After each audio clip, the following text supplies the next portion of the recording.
और आपको पति आज्ञा से आप भले कथा पूजन व्रत ना करें और आपने अगर पति की आज्ञा का पालन किया है तो जो हजारों वर्ष तपस्या का पुण्य फल है वह नारी में धर्म में रह करके अपने पति सेवा करके प्राप्त हो जाएगा। अब रस्सी कैसे बटनी है? आप एक व्यवस्था में हैं, आप एक किसी की पत्नी हैं, किसी की माता है, पिता है, पुत्र पुत्री हैं, सबकी व्यवस्था है। इस व्यवस्था में रहो और अच्छे से अच्छे व्यवस्था को संपन्न करो, क्योंकि भगवान कृष्ण अर्जुन से कहते हैं, अर्जुन जो जीव अपने कर्म को सकुशल करता है और श्रद्धा के साथ करता है उसका वह संसारिक कर्म भी पूजा बन जाता है। जैसे कि आप किसी के पुत्र हैं और आपने अपने माता पिता की सेवा करी है, वह सेवा माता पिता की परमात्मा की सेवा हो जाती है। आप किसी की पत्नी हैं, आपने अगर पति की आज्ञा का पालन किया है, उनके अनुसरण पर चला है, तो आपका वह काम घर गृहस्थी का साधन बन जाएगा और वह साधना का जो पुण्य फल है वही पुण्य फल आपको अपने पति का लंच डिनर कराने से जो पुण्य मिलेगा वही पुण्य साधना से मिलता है। पति की सेवा से वही पुण्य मिलेगा। मगर ये बात कहो तो लोगों को कम अच्छी लगती है, क्योंकि आजकल कोई किसी से दबना और सुनना नहीं चाहता। ईगो आगे आ जाती है और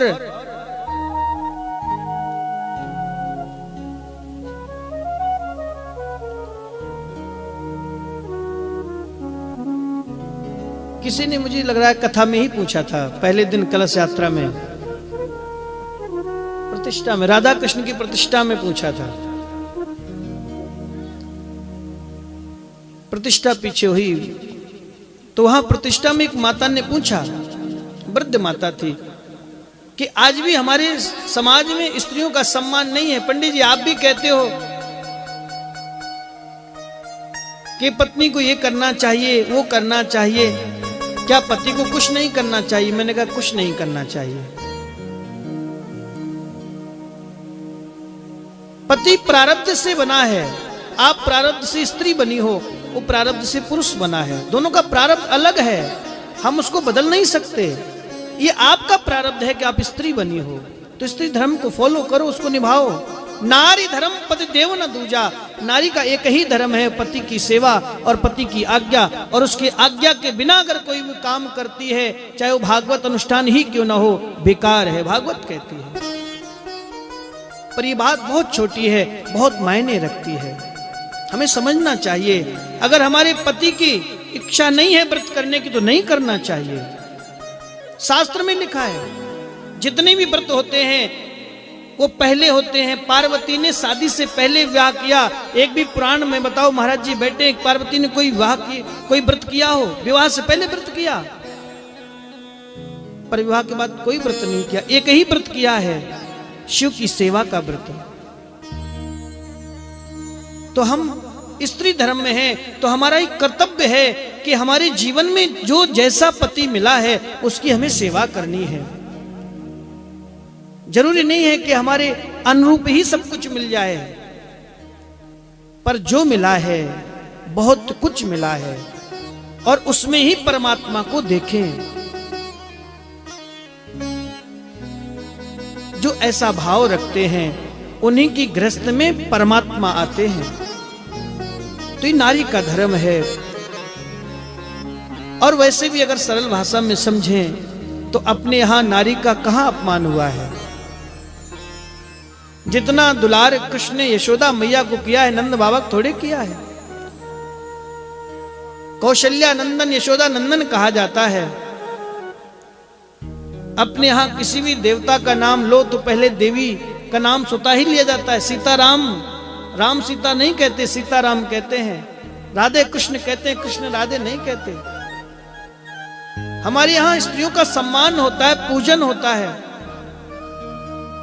ये रतन है और रतन को हमेशा पर्दे में रखा जाता है, बंधन नहीं है।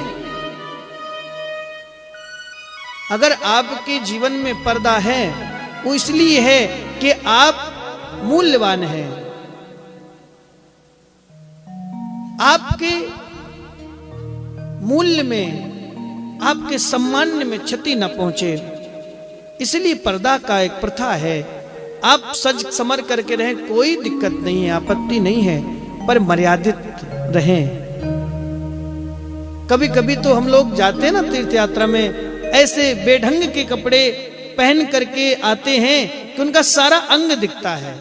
अब बताओ क्यों अंग प्रदर्शन करना है तीर्थ में?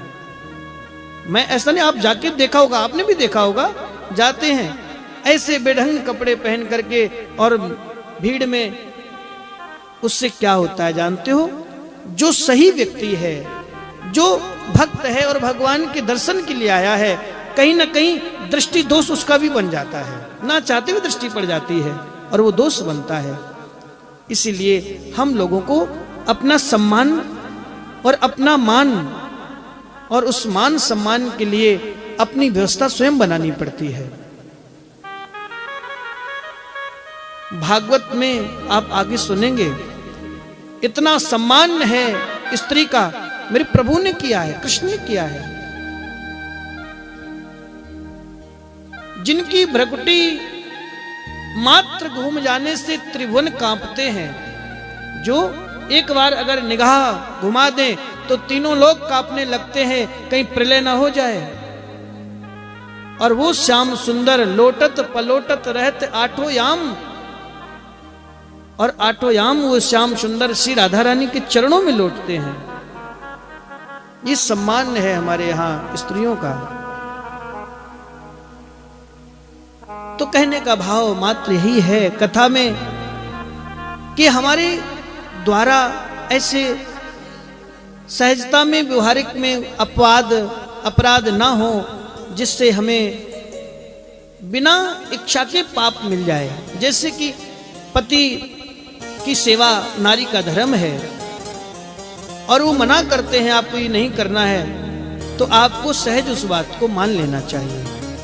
अगर ये आप मान लेते हैं तो इसमें गृहस्थ में शांति और आनंद का अनुभव आपको प्राप्त होगा। और आपको पति आज्ञा से आप भले कथा पूजन व्रत ना करें, और आपने अगर पति की आज्ञा का पालन किया है तो जो हजारों वर्ष तपस्या का पुण्य फल है वह नारी में धर्म में रह करके अपने पति सेवा करके प्राप्त हो जाएगा।